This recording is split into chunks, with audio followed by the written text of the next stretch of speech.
Assalamu alaikum, la grande famille de l'émission Lumière de l'Islam. Aujourd'hui, nous sommes en train donc de poursuivre avec le thème la recherche du savoir dans la doctrine islamique, dans l'islam.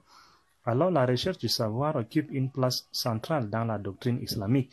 Le premier verset du Coran annonce au prophète Mohammed que Dieu vient, par la révélation du livre saint de l'islam, apprendre à l'homme ce que celui-ci ne savait pas. Le thème du savoir revient à de nombreuses reprises dans le texte coranique, comme dans la tradition prophétique sunna.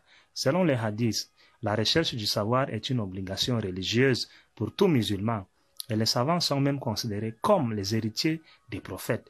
Bien évidemment, le savoir dont il s'agit est d'abord le ilm at-tawhid, le savoir d'ordre métaphysique sur l'unicité de Dieu et sur les conséquences qui en découlent pour la nature de l'homme, la pratique de sa religion et son comportement dans la société. En son sommet spirituel, ce savoir se transforme en une attention constante qui veille à ne rien associer à Dieu, considéré comme la source et le but de toute connaissance.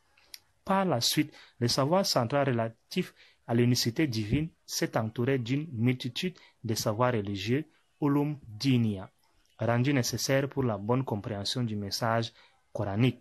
Alors, au cours des premiers siècles de l'islam, ces savoirs ont été progressivement codifiés et sont ainsi devenus de véritables savoirs techniques, c'est-à-dire des sciences faisant un large appel à la raison, en plus du donné de la révélation.